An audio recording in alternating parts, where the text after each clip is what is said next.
الحمد لله نحمده ونستعينه ونستغفره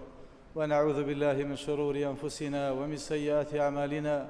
من يهده الله فلا مضل له ومن يضلل فلا هادي له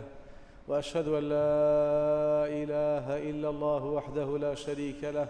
وأشهد أن محمدًا عبده ورسوله يا أيها الذين آمنوا اتقوا الله حق تقاته ولا تموتن إلا وأنتم مسلمون يا أيها الناس اتقوا ربكم الذي خلقكم من نفس واحدة وخلق منها زوجها وبث منهما رجالا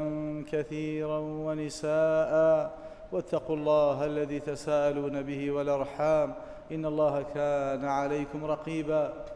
يا أيها الذين آمنوا اتقوا الله وقولوا قولا سديدا يصلح لكم أعمالكم ويغفر لكم ذنوبكم ومن يطع الله ورسوله فقد فاز فوزا عظيما أما بعد فإن أصدق الحديث كلام الله وخير الهدي هدي محمد صلى الله عليه وعلى آله وسلم وشر الأمور محدثاتها وكل محدثة بدعة وكل بدعة ضلالة وكل ضلالة في النار ثم أما بعد سودەکانی زەواج لە ئاینی پیرۆز و بەرزی ئیسلامدا زەواج جێبەجێکردنی فەرمانی خوددایە کە دەفەرمێ وەئەنکیحوا الأیام منکم بێ هاوسەران هاوسەریان بۆ بدۆزنەوە و بە تەنها نەژین جێبەجێکردنی سونەتی سەرجەم پێغەمبەرانی خوایە وجعلنا لهم أزواجا وذرية هەموو پێغەمبەران خوددا هاوسەری بۆ بە پێبەخشیون لەگەڵ منداڵدا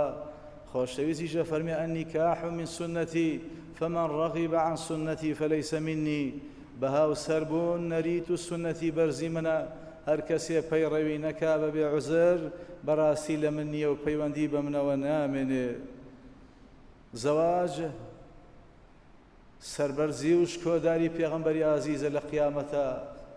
خۆی فەرمێ هاوسەران بخوازن و مناڵ پەروەردەکەن فإني مكاثر بكم الأنبياء لە ڕێوایەتێکە الأمم يوم القيامة چونکە من لە دوجار لە قیامەتدا شانازی بە ژمارە زۆریتانەوە ئەکەم لای پێغەمبەرانی خوا و ئومەتەکانیان زەواج ئەو پەڕ ئەجر و پاداشتە بۆ هەردوو لە ما أطعمت زوجتك فهو صدقة ئەو خواردن و بکەل و پەل و پێداویستیەی دابینیەکەی بۆ هاوسەرت هەمووی دەبێتە سەدەقە ما ئەطعەمتە وەلەدەک ئەو کەل و پەل و خواردن و پێداویستی بۆ مناڵەت دابینەکەی هەمووی دەبێتە سەدەقە ئەو ئافرەتەی ئاوا خزمەتی مێرد و مناڵەکانی ئەکا بەردەوام بە لە هەموو ڕوویەکەوە دەبێتە سەدەقە و خێر بۆی ئەو باوکەی ئەچێت بۆەوەی پارۆنانێ پێیاکا بۆ هاوسەر و منداڵەکانی إن كان يسعى على عيال له صغار فهو في سبيل الله چوونی وەکو چوونە بۆ جیهاد و غەزا لە پێناوی خوایە تا ئەو کاتا گەڕێتەوە هەوو هاوکارییان بۆ یەکتر پاداشتە إن الرجل إذا سقى امرأته الماء أجر هەر پیاوێ هەتا پەرداخی ئاو بداتە ئافرەتەکەی بیخواتەوە دەبێتە پاداش بۆی وەکو عێرباڵی کوری ساری ئەم حەدیسەی بیست لە پێغەمبەر صلی الله عليه وسلم دەست بەجێ هاتەوە ماڵەوەتی ژنەکە وەرە و جامی ئاوی ئەو زمانەی بۆ برد وتی چی وتی بیخۆرەوە دوایەوە وتی پێغەمبەری خوا ئێستا ئامۆژگاری کردوین عەلەیهی السەڵات وەسسەلام کە ئاوا بۆ هاوسەرانی خۆمان چاکەکار بین بۆی پاداشتی گەورەمان دەستکەوێت زەواج کلیلی ڕزق و دەوڵەمەندیە خوا بەڵێنیەوە یوغنیهم الله من فەضله خودای گەورە لە ڕزقی خۆی بەشیانەدا و دەوڵەمەندیانەکە وەکو خۆشەویستیشە فەرمێ حق على الله عونهم خوا بە پێویستی داناوە لەسەر خۆی بەتایبەت هاوکاریان بکە و دەروی خێریان لێ بکاتەوە ئەو دوو هاوسەری کە هاوسەرگیریان کردووە لە پێناوی خوایە بۆەوەی لە حەرام بەدوور بن بۆیە ئیمامی ئەبوبەکر فەرمێ ئەطیعوا الله فيما أمركم به من النكاح فەرمان و بڕیارەکەی خوددا بەجێ بگەێنن خودداش بەڵێنەکەی خۆی بەجێگەێنێ و ڕزق و ڕۆزیتان پێبەخشێ إمام عمر وإمام علي وإمام ابن مسعود فرمي التمسوا الغنى في النكاح ئەگەر دەتانەوێت دەوڵەمەند بن یەکێ لە ڕێگەکانی دەوڵەمەند بوون بەڕاستی بە هاوسەربوون و زەواجە زەواج ئەو پەڕ سامانە ئەو پەڕ ڕزق و بەها و گەورەیە بۆ هەردوو لە ئەگەر دنیا هەمووی سامان بێ خەیر و مەتاعیها المەرأة الصالحة بۆ پیاو باشترین سامانی دنیا هاوسەرێکی ساڵحە بۆ ئافرەتیش باشترین سامانی دنیا پیاوێکی ساڵحە. پێغەمبەر صلی الله عليه وسلم ئەیجێڕێتەوە فەرمێ لە خوای گەورە لە قیامەتە یەکێ لەو نیعمەتانەی کە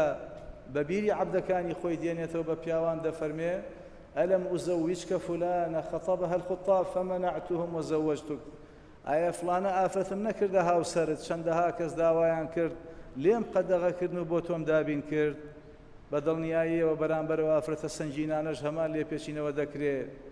ئایا فڵانە پیاو چەندان ئافرەت بەتەمای نەبوون بەڵام لە هەمویانم قەدەغە کرد بەخشیمە تۆ.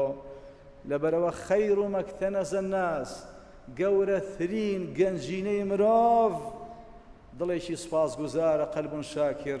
وەلیسانون ذاکر، زمانێکە کە هەردەم یادی خوای پێ بکرێ و هاوسەرێکی ساڵحە بۆ هەردوو لایەن کە هاوکار و دەستباری خێر و چاکەی دنیا و قیامەتیان بێ. بۆیە ئیمامی عومەرە فەرمێ والله ما استفاد الرجل بعد الإسلام خيرا، والله مرۆڤ لە دوای ئیسلام بوونی هیچ خێرێکی گەورەی دەست نەکەوتووە بە هێندەی هاوسەرێکی باش کە هاوکاری بێ بۆ ڕازی بوونی خوا سبحانه وتعالى. زەواج سەعادە و بەختەوەری و کامەرانیە بۆ هەردوو لە وەکو پێغەمبەرە فەرمێ منە السەعادە، بەختەوەری لە چەند شتێکایەکە لەوانە هاوسەری ساڵح بۆ هەردوو لایەن کە بیبینی دڵت پێی خۆش بێ، کە قسەت نەشکێنێ، کە داوێنی خۆی بپارێزیێ و ماڵیشت پارێزراو کە. زەواج هۆکاری ذوڕیەت و وەچەی ساڵح و چاک و پاکە کە هەمووی ئەجرە بۆ خاوەنیان کە باوکو دایکە. هەر زەواجە لە ڕێوە خوا فەرمێ جعل لكم من أزواجكم بنين وحفدة، خوا لە ڕێ هاوسەرەکانتانەوە ئێوەی کردە خاوەنی منداڵ و ئێوەی کردە بابە و دایە، هەر لە دوای ئەوانیش بوونە خاوەنی باپیرە و داپیرە. بە هەردوو لایەنەوە کە خزمەتی مناڵەکانیانەکەن من عالە جاریەتەین، هەر باوکو دایکێ خزمەتی دوو کچ بکا بە جوانی تا پێیانەگەێنێت ئەفەرمێ ئیلا ئەو باوکو دایکە و من ئاوا لە قیامەتە نزیکین لە یەکەوە. و ئەگەر هاتووە و منداڵەکەشیان لە دەستدا ما من مسلمین يموت بينهما ثلاثة من الولد، هەر باوکو دایکێ هەردوو هاوسەرێکی بەڕێز ئەگەر مناڵ یەک بێ دوان بێ حتا فەرمودەکە فەرمێ سیان بێ لە دەستبەن ئیلا خوا بەهۆی ڕەحمەتیان بۆ مناڵەکانیان ئەیان بەخشێ و دەیان کاتە بەهەشت.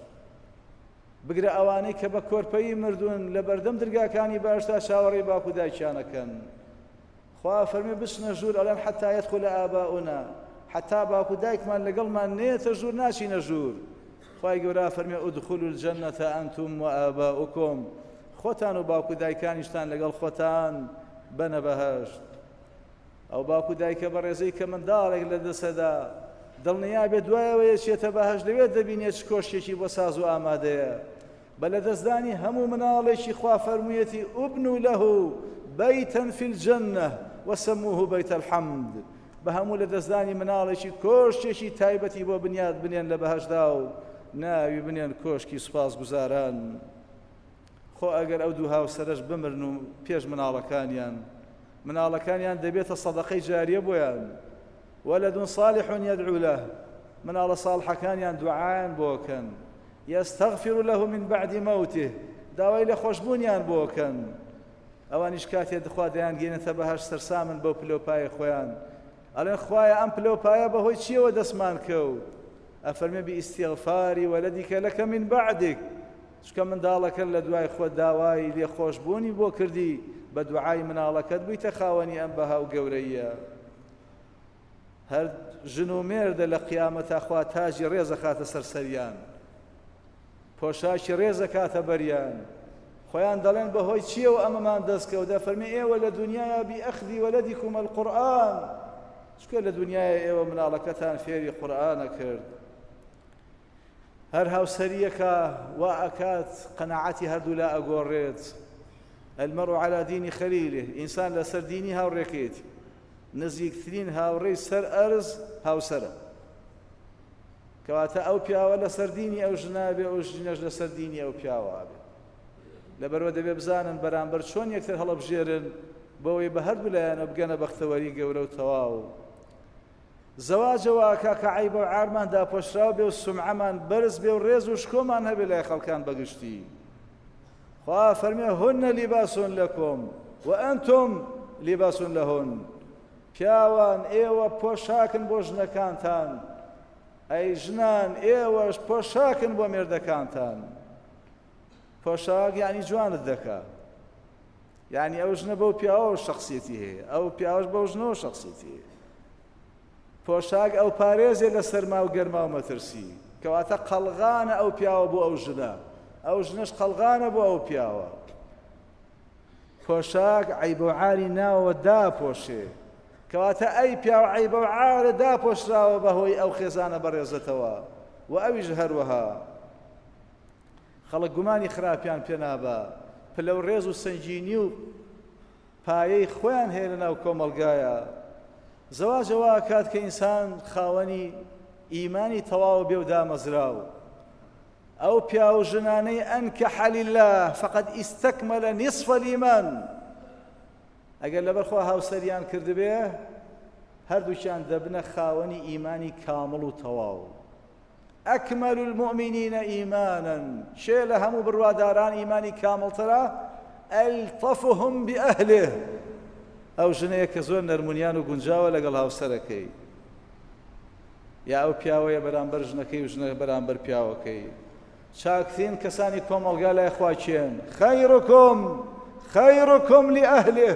وأنا خەیڕکم لئەهلی باشترینتان لای خوا ئەوانەتانە کە باشترین کەسە بۆ ژنی خۆی و باشترین ژنانیش لای خوا ئەو ژنانن کە باشترین کەسانن بۆ مێردەکانی خۆیان پیاو بەبێ ژن عەقڵی کامڵ نییە و ژنیش بەبێ پیاو عەقڵی کامڵ نییە بە هەردوو لایەنەوە بەهۆی زەواجەوە عەقڵیان کامڵە بێ و بڕیارەکانیان دروست دەبێ و چاکەکانیان زیاد دەبێ پێغەمبەری عەزیز عەلەیهی سەڵات وەسەلام لە سەرەتای وەحیە لە دوایەوەی لە غاری حیرا ئەو دیمەنە ترسناکەی بینی بە هەڵە داوان هاتەوە ماڵەوە بۆ لای هاوسەری بەڕێزی خەدیجە بە ترسێکی زۆرەوە بە قەلەقێکی زۆرەوە بەڵام دایکی ئیمانداران خەدیجە مژدەیایە فەرمووی هیچ خەمن نەبێ والله لا يخزيك الله أبدا والله خدا هەرگیز ئەو ناڕەحەتی و کۆسپ و تەگەرانە ناهێنێتە ڕێت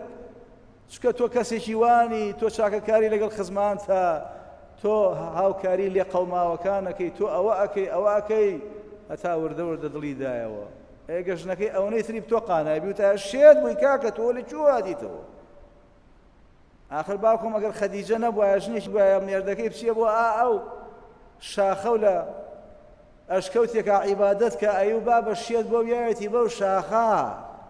ژنی بەجێشتووە مناڵی بەجێشتووە کاکەمەکەی وەزعە خوا بژن ئەبێوانە بێ ئەبێ وەکو خەدیجە بێ خەدیجە شێرە ژن بوو بڕۆ لەوێ ببینە چەند کیلۆمەتر دوورە ماڵی خەدیجە بۆ ئەشکەوتی حەرا کە ئەیفەرموو تۆ حەتا عەزیەت مەکێشە مێرە خوارەوە من خواردنیشی بوێنم بۆ وێ حەیای نەبرد سووکی نەکرد ڕێز و گەورەی پێدا کە هاتیشەوە ئاوا دڵی دایەوە حتا بیرە لە ڕیوایەتەکەی بەیهەقییا فەرمووی چی ئەبینی وتی فەرمووی ئەو مەلائیکەی کە هاو بۆ لام ئەیبینم بەدوامەوەیە لە ماڵەوە دانیشتبوو فەرمووی ئێستا ئەیبینی فەرمووی بەڵێ تا لای دیوارەکە سەیر مەکە وتی بووەسە سەرپۆشتەکەی لابرد وتی ئەیبینی وتی نەخێر فەرمووی ما هذا شەیطان إن هذا لملك خەمە نەبی مێردی بەڕێزم ئەمەی هاتووە بۆ لای تۆ شەیطان نییە مەلائیکێ ئەگەر شەیطان بۆیە نائەچوە دەرەوە يا ابن عم ئامۆزای بەڕێز ها بۆ ڕێزەوە ناوێ با ئەثبوت وأبشر مژدە لێ بێ و لێت پیرۆز بێ ئەم پێغەمبەرایەتیە ئێمە بانە برا ڕوو باسی نەکەی گورە حەیات دەچێ بۆ خارجی خوا تۆ باسی چیەخی فەرمی مژدە لێ بێ و پێغەمبەرایەتیە دامەزراوە بە باوەڕی پێهێنا یەکەم کەس ژنەکەی باوەڕی پێهێنا آخر بۆیە هەتا ئەخیری تەمەنی پێغەمبەر صلی الله عليه وسلم دەیفەرموو صدقتني إذ كذبتني الناس هەموو خەڵگوتیان درۆکەی خەدیجە وتی تۆ ڕاستەکەی تەواو تۆ پێغەمبەری خوای لە سوڵحی حودەیبیا پێغەمبەر صلی الله عليه وسلم داوای لە مسلمانان کرد قوربانیەکانیان سەربڕن و ئیحرام بشکێنن کەسی جێبەجێ نەکرد چونکە هێندە مەوقیفەکە قورس بوو هاتەوە بۆ ماڵەوە بۆ ئومو سەلەمەی لەگەڵ فەرمی حاڵەکە بەو جۆرەیە پێویستی بەشی ئەم پێغەمبەرە عەزیمە پێویستی بە ڕاوێژی ژنەکەیەتی ئەی تۆ بۆ پێویستت پێی نییە فەرمی پێغەمبەری خوا حەزەکەی هەمووی بەگوێتکەن فەرمی بەڵێ فەرمی ئوخرج ولا تكلم منهم أحدا بكلمة ئەی پێغەمبەری خوا بڕۆ لە دەرەوە یەک کەلیمە و یەک قسە لەگەڵ کەسیان مەکە بڕۆ حەلاقەکە بانکە با سەرت بتاشێ و وشترەکانت سەر بڕۆ قسە لەگەڵ کەس مەکە ئیتر خۆیان وردە وردە چاوی لێکەن و دۆخەکە ئارامە بێتەوە و ئەوەی کە تۆ پێت خۆشە دێتە دی هەرواش بوو زەواج وا کات کە هەردوو هاوسەر ئەو پەڕ ئارام بن دڵ و دەرونیان ئارام بێ ئێستا گەنج بۆ قەلەقە نازانێت چی نەسیبە بێ هەر جارێ چاوی لە شوێنێک ئەگەر هاوسەری ڕێک و پێشی دەستکەوت تەواو ئارامە ئەو قەلەق و دڵە ڕاوشێ و ترسەی لێ دوورەکەوێت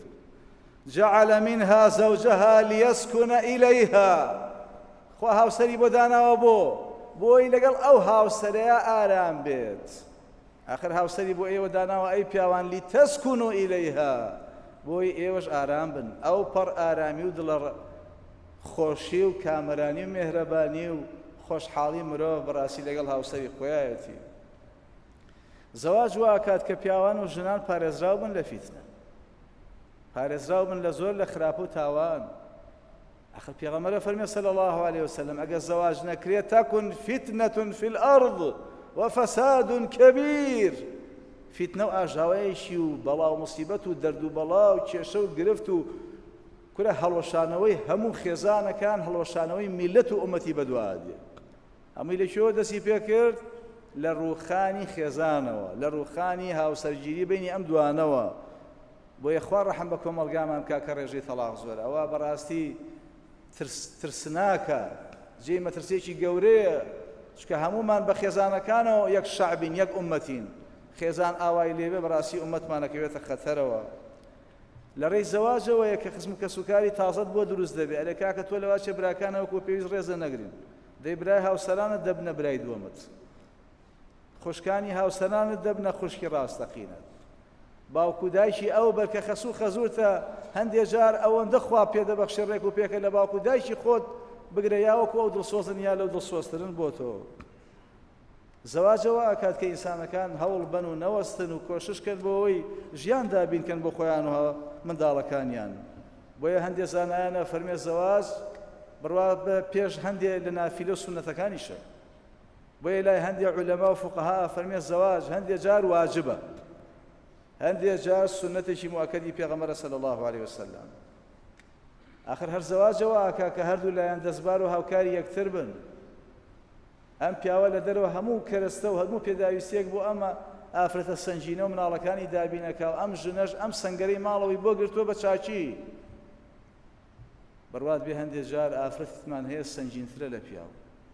ئەگەر پیاو تەنها بچێتە دوکان دانیشتەوە بێتەوە ئەگەر پیاو تەنها بچێتە دایرە و بێتەوە ژنەکان دێجار دایرەشی هەیە مناڵەکانیشی خزمەتەکە ماڵەکەشی پاک و خاوێنەکە چێشیشان بۆ سازەکە میوانیشان بۆ بەڕێەکە مێردیش ڕازیەکە لەبەرەوە پێویستە بەڕاستی هەردوو لە بە معاناتی یەکتر بزان و هەردەم لە دوعای خێر وەسف و سەنا یەکتردا بن هاوسەر باشترین پشتیوان و کۆمەکە لە دوای خوا سوبحانەهو وتەعالا ئەگەر هەردووکیان جۆرایڵی فەرمانی خوا بن چونکە هەردوو لایەن لە ڕێ هاوسەربوونەکەیانەوە ئەعانەهو عەلا شەطری دینی هاوکاری یەکترن بۆ ئەوەی نیوەی دین بۆ یەکتر کامڵکەن بگرە لە ڕێوایەتەکەی ترا فەرمێ ئیستەکمەلە نیصف الئیمان بەبوونیان لەگەڵ یەک و ڕێک و پێشی هەڵسوکەوتیان لەگەڵ یەکا دەبنە خاوەنی نیوەی ئیمانی تەواو آخر هەر بەهۆی زەواجەوە فەئینەهو ئەغەض للبەصەر وأحسن للفەرج هەردوو لایەن چاویان پارێزراوە بێت دڵیان پارێزراوە بێت داویانیان پارێزراوە بێت لە حەرام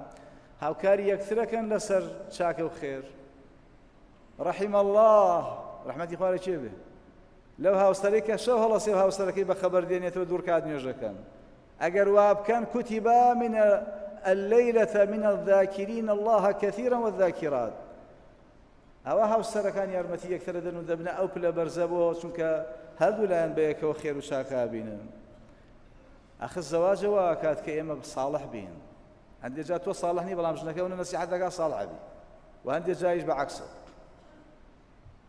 حەسەنی بەسریە فەرمێ ساڵێکیان چوون بۆ حەج تەماشاکەم یەکێ لە دوکانەکانی مەکە کابرا زۆر دیعایا کات زۆر دەنگی بەرز کردوێتەوە ئەو گوزەرەی هێناوەتە سەر خۆی دەستی ئەمەگرێ بە زۆر و ئەم فێڵ لەم ئەکا و ئەمە یا بەسەر ئەوە و هەراسان بوو فەرمی لە دڵی خۆمەوەتم بەخوا لەمەی ناکڕم ساڵی ئایندە خوا حەجی بەنسیب کرد هاتمەوە چوومەوە هەمان گوزەر تەماشاکەم ئەو پیاوە ڕێک و پێک و بە ئەدەب لە ژوورە دانیشتووە لە دوکانەکەی هیچ ئەم هەموو سەیرم لێ هاو چوومە لای سەلام عەلەیکم وعەلەیکم ئەسسەلام ئەرێ تۆ فڵانە کابرای پار نەبووی ئەم دوکانە لێراوتی با ئەی باشە پار بووە بووی ئەم ساڵ بۆ وای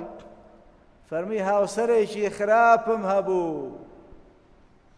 نەمەوێرا بڕۆمەوە هەتا ئاخر کەس لە بازار هەرچیە خوا پێیابم حەل بگەیشتمایەتە بەردەمی ماڵ دەنگی لێ بەرزە کردمەوە گەڕێکی لێ ئاگادارە کردمەوە حەیایە بەردەم منیش مەجبور بووم پەلە قاژێ بکەم ئاها بە حەڵاڵ و حەرام بۆی حەیام نەچێم ڕۆژێ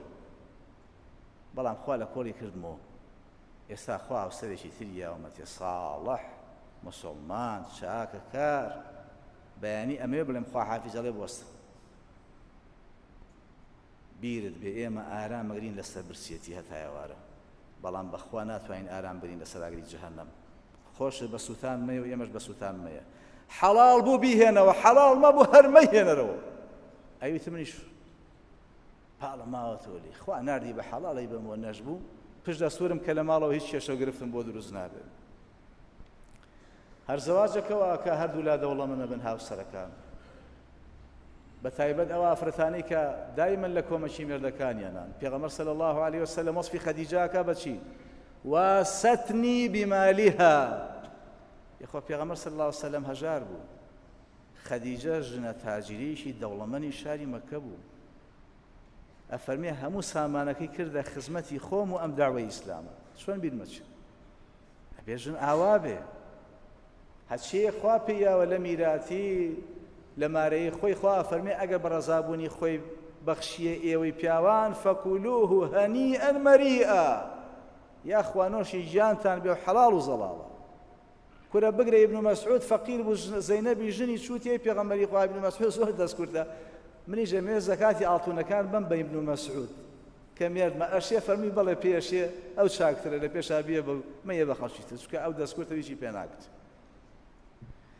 لەبەرەوە خەیر النساء پێغەمبەر فەرمی عەلەیهی الصەلاة والسلام چاکترین ئافرەتان لای خوا چیان ئەرعاه عەلا ذاتی زەوج فی ذاتی یەده ئەو کەسەیە کە بە قەناعەتە لەگەڵ مێردەکەیە لە کەم کەم و لە زۆر زۆر ئەوەیە هاوسەر ئەوەیە چاکەکار ئیمامی عومەرە فەرمێ وەڵڵاهی باشترین ئافرەتانی سەر زەویە زانی شێیە ئیمرەئەتون عەفیفەتون مسلمە ئافرەتێکی دایان پاشی مسڵمانی خواناس هەینە لەینە نەرمونیان لەگەڵ مێردی خۆی خۆ بەکەمزان تعین ئەهلها عەلە الدەهر ولا تعین الدەهر عەلە ئەهلها لە هەموو زروفە جیاوازەکان پشت و پەنای مێردەکەیەتی لە کەم و لە زۆر و لە خۆشی و لە ناخۆشی هەرگیز ڕۆژە لە ڕۆژان نابێتە پشتیوانی ڕۆژگار دژ بە مێردەکەی ئەوەیە ئافرەتی سەنجین و سەلار سبەینێ مناڵ بڵاوەی لێکە شێمێنێتەوە بۆ خزمەتی هەردوولا هەرو دوو هاوسەرە پێغەمبەر ئەیوب دەرکرا لە شارەکەی عەلەیهی سەڵات وەسسەلام 18 ساڵ نەخۆش بوو چێ خزمەتی کرد نێتوانی خۆشی پاکاتەوە بەس شێرە ژنەکەی سەنگەری بەر نەدا و خزمەتی ئەم پیاوەی کرد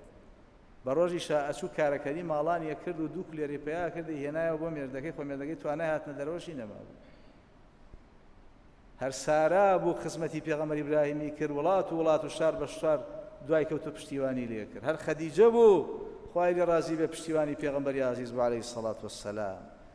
هەر هاوسەرە بەڕێزەکانی تری پێغەمبەر بوون صلی الله علیه وسلم کە حەیای پێغەمبەریان نەبرد خوا ئاگای لێ یەکێ لەو هاوسەرانە یەک گلەی بکردا یەک گلەی بچووکە دوو کەلیمەش بووە بەرامبەر مێردیان کە پێغەمبەرە خوا ئاگای لێ چێ بێدین هەیە پێمان فێر بوو کاکە هەتووەتە ماساکە بزانە ڕزنەکەی لە چی والله یەک کەلیمە گلەییان نییە بەرامبەر پێغەمبەر صلی الله علیه وسلم والله وەکو دایکی مندانە عایشا فەرمێ جاری وا هەبووە 2 مانگ زیاتر لێشێ لە ماڵەکانی پێغەمبەر ئاگر نەکراوەتەوە شتێ نەبوو بخرێتە سەرات ئەوەندە بە قەناعەت و میهرەبان بوون ئەوەندە چاکەکار بوون هەر هاوسەرانە بەڕاستی پەروەردەکارانە ئەرێ کاکە چێ ڕەبیعەت ڕەئی پەروەردە کرد کە مامۆستای ئەبوو حەنیفەیە دایکی خۆ باوکی هەر نەبوو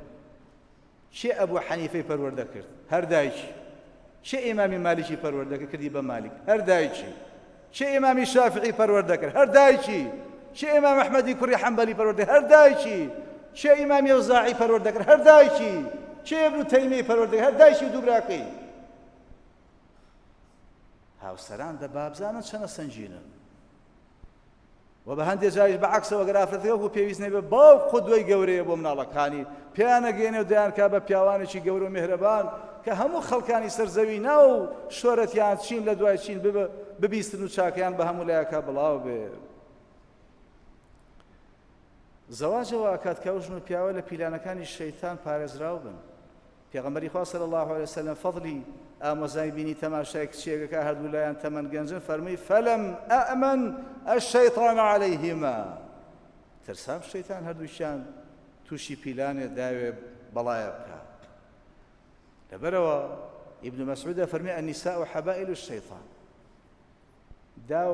ئافرەتان داوێکن کە شەیتان دەیانێتەوە بۆ پیاوان و پیاوانیش بۆ ژنان لەبەرەوە ئەگەر هەردوو لە هاوسەری بەڕێز گونجاو بن بەڕاستی لەو داو و پیلانە شەیطان پارێزراون سعیدی کوڕی موسەیب فەرمووی ما یئس الشەیطان من ئەحەد إلا ئەتاه من قبل النساء وەڵا شەیطان بە هەر پیاوێ نەوێرێ لەکوێوە زەفەری پێ بە لە ڕێی ژنەوە ئەگەر ژنی هەبێ موحسەنە قەڵای هەیە شورای هەیە زەفەر تازە لەکوێوە پێبەرێ بەو پیاوە تازە چۆن زەفەر بەرێ بەو ژنە سەنگینەکە مێردێکی ساڵح و پاک و چاک و بەرزی هەیە هاوسەرگیریە کە بەڕاستی خۆشەویستی دروستەکە ئولفە دروستەکە ئەم کوڕ و کچە بگرە لەواشێ پێشتر هەر یەکتریان هەر نەبینیوە بەم زەواجە ئەو خۆشەویستی خوای خاتە بینی ئەم دوانەوە ئەو ڕەحمەت و میهرەبانی و بەزەیە ئەو چاکەکاریە بەڕاستی لەبینی کەسانی لەسەر زەویە و تەبیعەتیان تێکەڵە بێ بڕوا کە زۆر ژنەبێت سەیری کە هەندێک جار دەمچاویشیان لێ گەشتێ ڕەنگێکیان گرتووە لەبەرەوە چاکەکاری ئالەم زەواجە گەورەیە کە خوا دایناوە سوبحانه وتعالى هەردوو لا مامۆسای یەکترن فێرکاری یەکترن قوا ئەنفوسەکم و ئەهلیکم نارا پیاوان ژنانتان و مناڵەکانتان تەربیەت بن دینیان فێرکەن بیان پارێزن لە ئاگری جەهەنەم ژنان پیاوەکانتان پەروەردەکەن فێرکەن مناڵەکانتان بیان پارێزن لە ئاگری جەهەنەم ئەخر لە ڕێی زەواجەوەیە کە ئێمە وەشەمانە بێت ئێمە واستعمركم فيها خوا فەرمێ ئێوەمان داناوە لەسەر زەوی ئاوەدانی کەنەوە هەموو خێر و خێراتی دەربێنن جاخۆ زەواج نەبێت کەسە بەسی خۆی زێلێشی زیاد کەواتە ئاوەدانی وڵات بە چیەوەیە بەو زەواجەوەیە بەو وەچە بەڕێزانەوەیە کە دێن ئەگەر پیاو ژن و مناڵی نەبێ قەوارەی نییە غەریبە بۆ کوێ بچێ لەکوێ بحەوێتەوە هەموو یەکێ لە ئێوە ئێستا ڕواتەوە بۆ کوێ بۆ قەڵاکەی خۆی بۆ ماڵەکەی خۆی کە بەڕاستی قەڵایەکی سەنگینە بووی چ ژن بێت چ پیاو ئەگەر ئەو قەڵایەنە بە زەواج دروست نەبێ بە چی دروست دەبێ هەر زەواجە کەواکە هەردوو لایەن ئارەزواتی جەستەییان تێر بێ و هەموو کارێکی خێریان کە ئەیکەن وەفی بضع ئەحەدیکم سەدەقە هەر هەمووی بێتە سەدەقە و خێر مادەم لە حەڵاڵە بەگەڕێخەن و خوش لە حەرام دەیان پارێزە ئینشاءالله هەر زەواجەوە کە هەردوو لایەن دەستباری یەکتر بن ئینشاءالله دەست بەیەکەوە بگرن لێرە و لە چوونە بەهەشتی شابێکەوە چنە باش ادخلوا الجنة أنتم وأزواجكم خوا فەرمێ خۆتان و ژنەکانتان بەیەکەوە بچنە باش ئاوا خوا پێی خۆشە نەک پیاو لێوە بڕا ژن لێوە بڕا مەسەر کەواتە دەبێ هەردەم یەک سەنگەر و یەک هەست و یەک نەز بن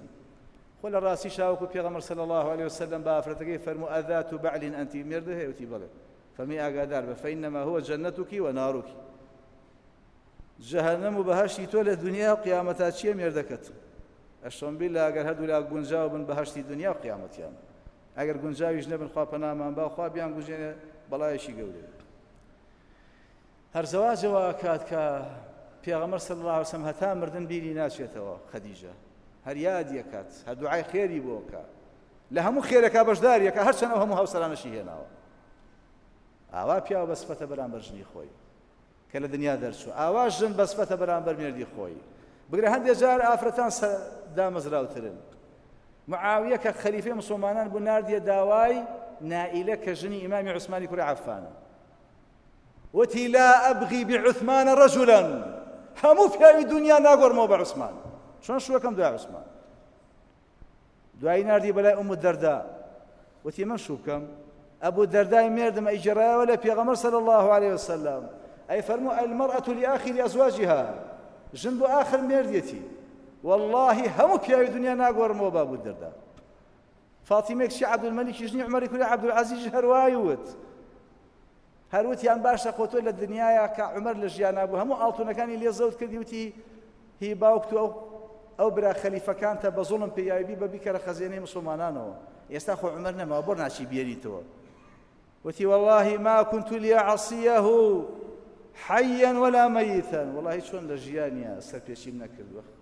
سوێن بەخوا لە دوای وەفاتیشی سەرپێچی ناکەم هەرگەر کەواتە زەواج ئەم هەموو خێر و بەرەکەی تایە بگرە بە زەواجی دووەم و سێم و چوارەمیشەوە هەرچەند هەندێک کەسانێک پێشیان ناخۆش بێ واللهی کەس بەخێ خوا شارەزان نییە واللهی خوا لە هەموو کەس داناترە زاناترە چاکترە بەتواناترە ئەگەر کەسانیان بە سەقەت بەکاری بێنن نابێتە ماڵ بەسەر ئیسلام ماڵە لەسەر سەقەتی خۆیان چۆنە بێ دینی ئیسلامەوە ناشین کرێ خوا دایمەن ڕێژەی بەرامبەری زیاد دروست کردێ بۆ چۆ بچی ئەمە بەدیلی ئەوە زینایە بەدیلی ئەو زۆڵ سەجادەکانە قەرەیە ڕۆیشتووە لە کوێ چێ بێنێ بۆ ئەوە بەداخەوە یعنی خۆویستن ئەم ژنەی یەکەم هێندە خۆویست و ئەنانیە ئەڵێ ئەم عەرش و مەملەکەتە بێ بەس بۆ من بێ شاوی هەمووی دەرێ کە لە خوا بترسە پێغەمبەر فەرمێتی المسلیمەة ئوخت المسلیمە هەبە هەمووی خوشکانی مسلمان خوشکی ڕاستەقینە یەکترن ئەرێ تۆ خوشکی هەبێ ئاوا هەست و نەستە هەیە بەرامبەری لەبەرەوە زەواج هەمووی خێر و بەرەکەتە بەڵام بەچی دامەزرێ ئەو زەواجە خێرە لە کۆتاییاڵێن کە نیەتی پاشی لەگەڵا بێ ئەم پیا و ژنە لەبەر خوا یەکتر قبوڵ بکەن ئەم پیا و ژنە فەنکیحوا الأکفاء هاوشێوەی یەک بن الطیبات للطیبین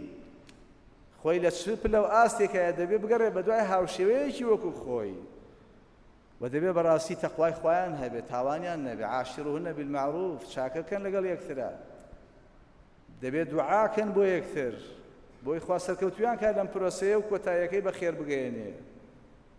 ئەبێت چاولێ پۆشتر بن بەرامبەر یەکتر کورە نابێت پیا و ژن ڕەق لە یەک هەڵگرن ئین کەریهە منها خولقا رضی منها آخر خۆ ئەگەر ڕەوشتێکی تیا بێ کە بەدڵێنیات چەندەها ڕەوشتی زۆری تایە کە بەدڵێتی كواتر لك وتايا دواك يا الله يا ذا العرش العظيم يا ذا الجلال والإكرام يا ربي خويا أواني قيرن دروي خيريان لي بكيتو أواني بيرن هاوسريان لدس داوا هاوسري سنوري نية خويا هاوسري شاكيان بنسيبكي لتمني بينيش أنا كزياتي بيشان بقسمتها يا ربي خويا هاوسران من سلال وسنجينكي خوشويسي وتبايان زياوكي دەردو بەڵایان لێ دوورکەی چاوی پیس و حەسوود و شەیطانیان لێ دوورکەی یا ڕەبی خوایە قەڵایەکی پۆڵاین و پڕ لە کامەرانی و بەختەوەری و ڕزق و بەرەکەت کە بیکەی بۆ هەردوو لایەن یا رب العالمین یا رب العالمین بۆ خاتری خوا ناوە جوانەکانی یا ئەڵڵاه داپۆشەری نهێنی هەردوو لایەن بە هەردوو لایەن بەرز و بەڕێز بکە خاوەنی پاداشتی گەورە بکە بیان کەرە فێرکار و چاکەکار و پشت و پەنای ڕاستەقینە بۆ یەکتر یا الله هەوانەی ئاوا زەواجیان کردووە بیان کەرە خێر و بەرەکەت بەو جۆرە ئەوشی نەیکردووە خوایە بەنسیبی بکە بیکەرە خێر و بەرەکەت بۆی یا الله هەوانەی نەخۆشن شیفایان بە یا الله هەوانەی نەخۆشن شیفایان بە یا الله هەوانەی نەخۆشن شیفایان بە ئەوانەی قەرزارن قەرزیان بۆ بەرەوە ئەوانەی گیر و گرفتێکیان هەیە بۆیان چارەسەرکە یا الله وڵاتمان پڕکە لە ئاسوودەیی و خێر و خۆشی لە هەموو قەیرانێ لە هەموو گرفتیە لە هەموو دەرد و بەڵایە وڵات و میلەتمان پارێزراوکە يا رب العالمين ببهشتي خود شاد مانكا خويا لها مستزاكاني دنيا وقيامة بارز راو مانكا آمين آمين آمين وآخر دعوانا أن الحمد لله رب العالمين